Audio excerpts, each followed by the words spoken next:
Hey, Dr. Tara Vossenkemper here, and you are listening to the Culture Focus Practice podcast. Thank you for being here. Today marks the Owner's Room special. When you're leading and no one is listening, I know if you are listening to this, I absolutely unequivocally know that you've had at least moments where this has happened in your life. So we're going to get straight into it. This is for all the times you've said something clearly and kindly and consistently, and it still isn't landing. So this isn't about poor communication, although I will see what comes of this episode. This is really about sort of a slow erosion of belief, whether it's in your team or maybe in your systems or even in yourself, like sort of questioning, am I doing something or am I functioning in a flawed way? But maybe this is more about like you've done your part and the needle still isn't moving. So I think you might know this, but I'll say it anyway. The owner's room is not, I'm not teaching you anything. There's no list of items that I want to make sure that I cover. I don't have an agenda in the traditional sense. I have a series of questions that I have not thought about. So this is in real time. I'm just going to answer some questions live. And at the end, I'm going to run through a scenario with you and I'm going to tell you how I might handle it and sort of my thought process behind it. So it's all about just showing up. Let's go, shall we? First prompt/question. What do you make it mean when people don't change after you've been clear? Is it about them? Is it about you? Is it about your system? Are you spiraling into I must not be a good leader territory? I don't know if I make it mean anything at that point. I don't typically take it personal. A long time ago, I read The Four Agreements by Don Miguel Ruiz, and one of the agreements is not to take it personal, not in that language exactly, but I think that probably was already something that happened for me, or I think I already trended that way. And when I read that, it sort of crystallized for me that the way people show up is almost always going to be reflective of them. And so when they show up with me, whether or not it triggers something in me is different from the way they show up being reflective of who they are, their belief system, their values, their anxieties and fears, their needs, et cetera. And so when people don't change after I've been clear, I don't spiral. I don't question, is it me? Like, is it something about me? Although I will question, how clear have I been? Okay, did I give a deadline? Okay, did I do this thing? I'm going to question those things, but I'm not going to make it personal, if that makes sense. I think that makes sense. I'm not going to make it personal in terms of, well, they must not respect me as a leader. They must not feel this way about me. They must blah, blah, blah. Like it has something to do with me. I will question the logistics of how I did it. I will question if I followed up in writing. I will question any number of logistical related things, but it doesn't mean anything beyond that about myself, broadly speaking. Of course, I love to self-reflect for the record, but like in this instance, I'm not taking it personal. And then I'm going to start to wonder what's happening with them. Is there something happening in their life I don't know about? Is this their baseline or not? If it's not baseline, it would indicate to me that something is happening for them in life or something else is going on. And I would want to lean into that. I'd want to know more, like, what's happening? Do you need support? This is the expectation. And if you're not following through, if I can be candid, like, what's going on? Level with me. Tell me what's up. So it's hard to say, I would make it mean this thing because I don't really know. I think it would be dependent on the person. If it happens constantly, I would question my own accountability. Like, am I holding people accountable in enough ways? Or I would question their almost like disability needs. So is it somebody who is high functioning with ADHD, but there are some very specific things that they are not going to be able to do unless they have accommodations or have a workaround in their own way. I'm curious, I think. I think I'm more curious when people don't change after I've been clear rather than taking it personal or assuming foul things about the other person. It's just, I think I'm just interested. I want to know more. And then from there, of course, if the behavior is clear and you've made accommodations, like at some point it might be disciplinary, but initially I'm just going to be interested in the understanding. I want to know why. So I think that answers the question. Prompt number 2. How do you know when to say it again versus when to let them fall on their face? I don't like that language for the record. So basically, what's the difference between supportive leadership and enabling? This is such an interesting question. Firstly, I think it depends on the role. So if the role has a direct connection with inquiries or with clients, I'm not going to let somebody fall on their face if it negatively impacts people around them, like clients or people coming in for us, or honestly, even the team. If somebody is wanting to do something and I know like it's not going to work out well, like that's not actually going to work out, and there's not this crazy high financial cost and it doesn't have a negative impact, then I'm just going to let them do it. Like, fuck it, fine, have fun, like do it this way. And then likely when in some instances, I just know that's not going to work. Sometimes it's where I'm like, yeah, try it out. I don't think that's going to work, but who cares? Give it a go and see, and then we can process after. But in the circumstances where I know it's not going to work out because I've done something similar already and it hasn't worked, and I've tried it maybe a multitude of ways, then I am going to just request that they follow up with me and touch base on what happened. Why didn't it work? Maybe what went wrong. This is a silly example, but I do surveys, with my team. We do biannual reviews. And so in that review, I have questions about our core values. And in those questions, I have screenshots of our core values, including the description and some examples of each of the values. This is on purpose because what I found happened after doing these multiple times is that people would give me different answers based on their understanding of what the core value was and not based on my sort of working definition of what it was. And so when I think director of ops at the time, now she's my integrator, but at the time she was my director of ops, she was doing her first round of biannual reviews with her, ops team. And she sent me the survey and she was like, hey, can you review this? Just put eyes on it, make sure I'm not missing anything. Because I had shared mine with her to duplicate and make her own. And I saw that she had the values listed, but without the screenshots. And I was like, hey, just a word to the wise, you might want to add in those screenshots because this is why I added them in the first place. And so my guess is like, you might get a little bit of confusion or pushback about some of the values if you don't have these clarified in front of them while they're doing the self-assessment. And she didn't. And I don't care. I didn't tell her, you need to do this thing. I said, you might want to do this. And then she came back to me later and she's like, yeah, I should have listened to you because a lot of my conversation with the ops team was clarifying this value because the ops team had marked themselves as lower than what she had assessed them at. And she, upon conversation realized their working definition of this value was different than hers.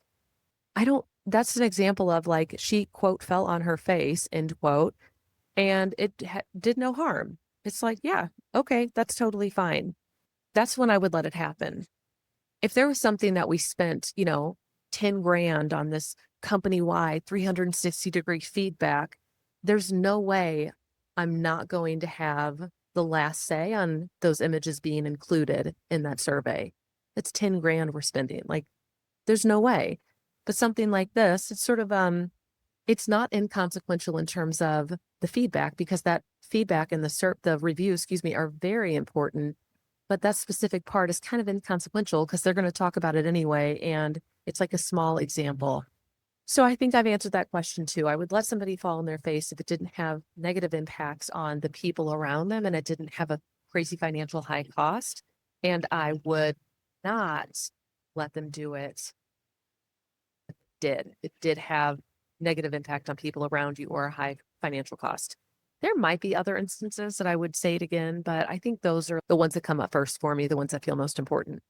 Question number 3, how do you emotionally recover from a team-wide spiral that you low-key saw coming and tried to prevent? Honestly, I think that the role of leadership is to be the porous membrane of the organism. It's to be the container.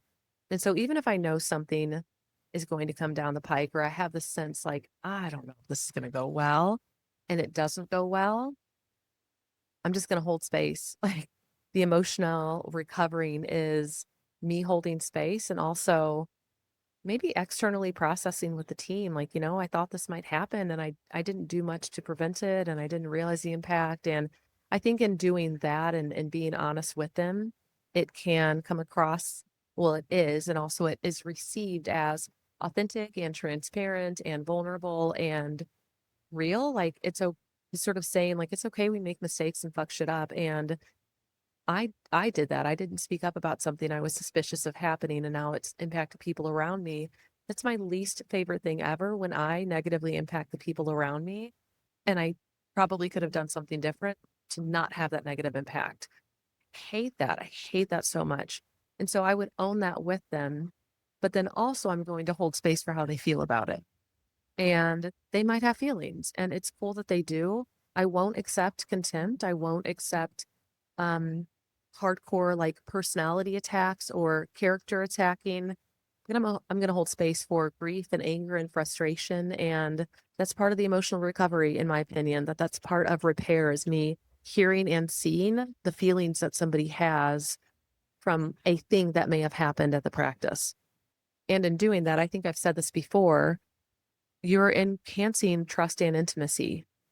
That's what conflict does. That's what hard conversations do. That's what hard feedback, even bottom up feedback, when people give me hard feedback and I can hold space for that, what I'm doing is enhancing safety, enhancing connection with that person, enhancing our relationship, ensuring that trust is there, that I see them. I want to see them clearly. I want them to feel seen by me. And so if something happened, I saw coming, maybe I like tried to prevent, but not really, and it happened and it's fucking sucked. I'm just going to hold that space for them, and I'm going to own my part in it out loud so that they know that I see what I did not do, or I see what I did and didn't do, and what I'll do differently next time. And then, yeah, that I see them in all of this. Okay, question 4. Where have you been over functioning just to avoid conflict? I fucking love this question so much. I would say that it's not to avoid conflict. My over functioning comes as a result of conceptual perfectionism, not actual. Like, I don't care if I could have a typo when I send an email out and it's annoying, but it's not the end of the world. It's like, yeah, well, shit happens.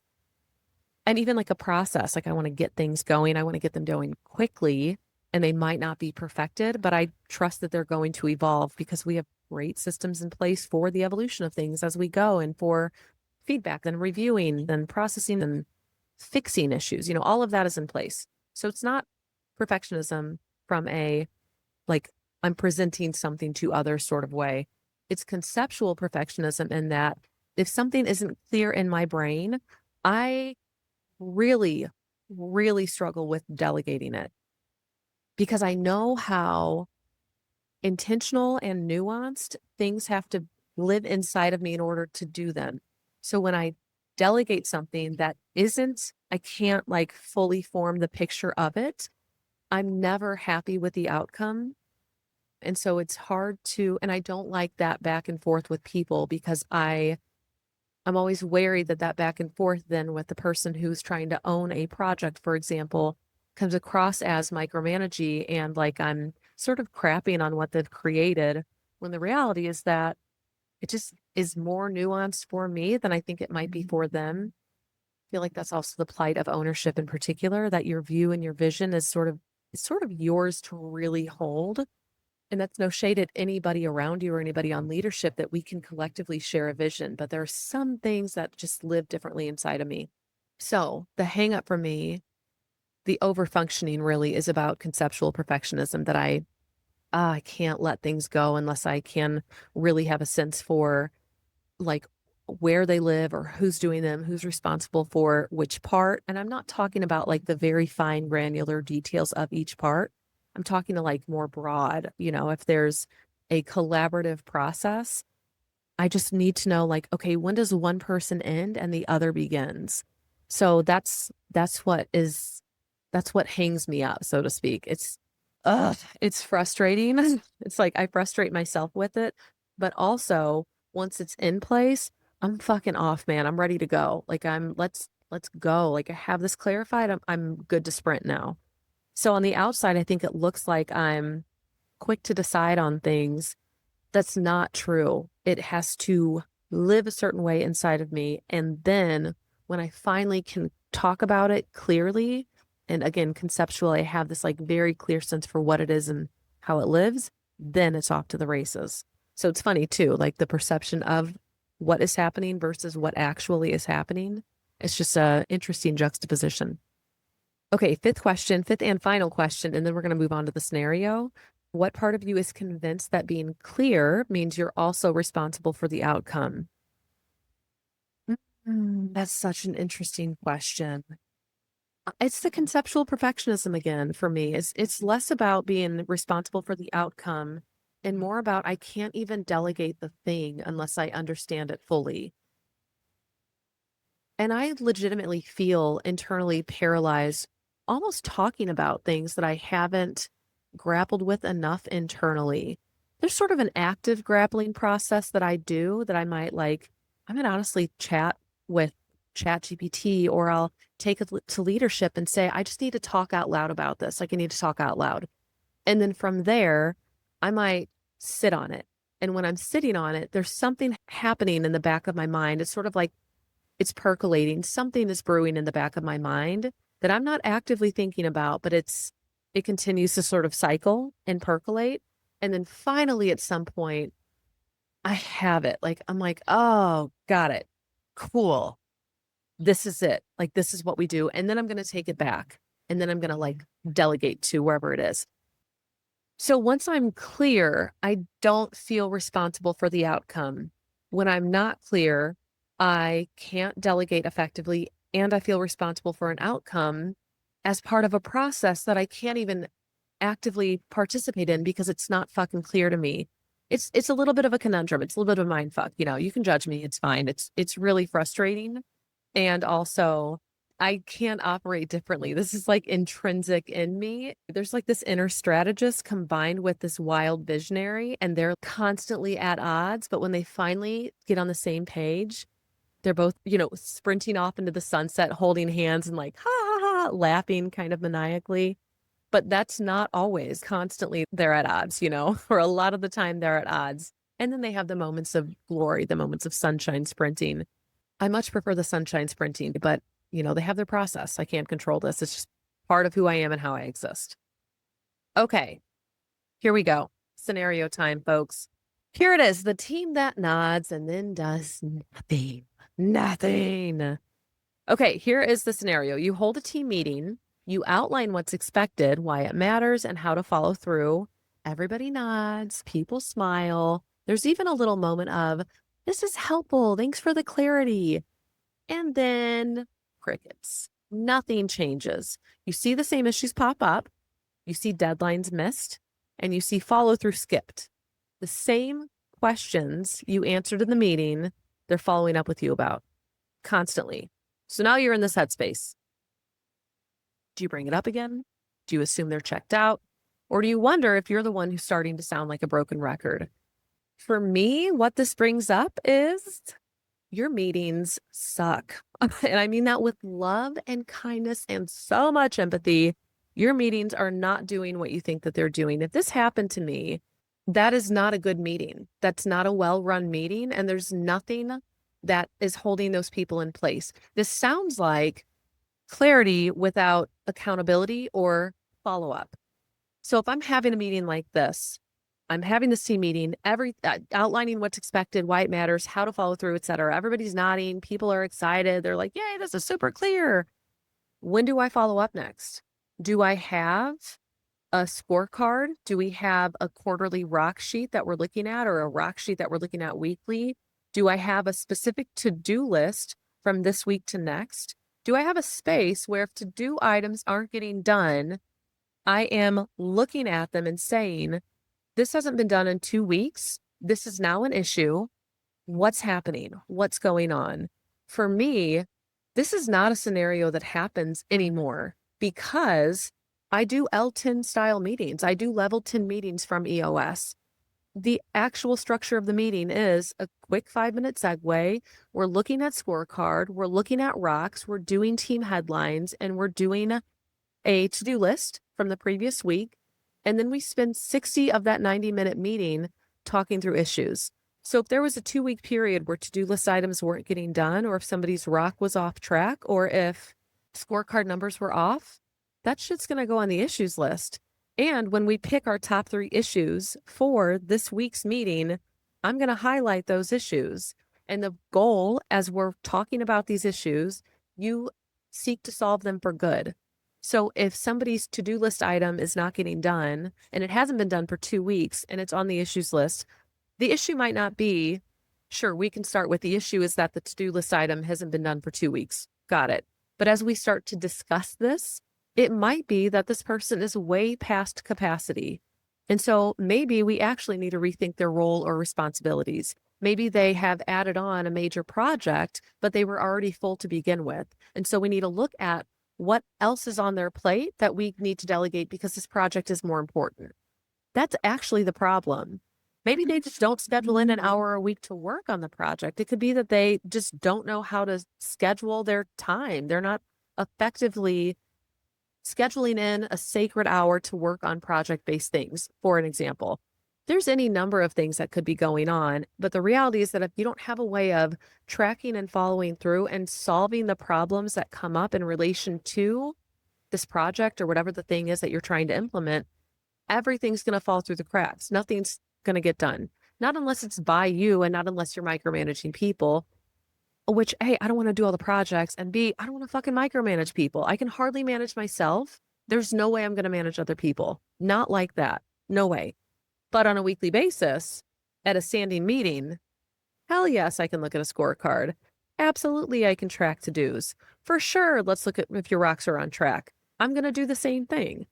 So for me, this is not a common scenario. This is a people who don't have effective meetings or ways of tracking or following through from those meetings. That's what it is.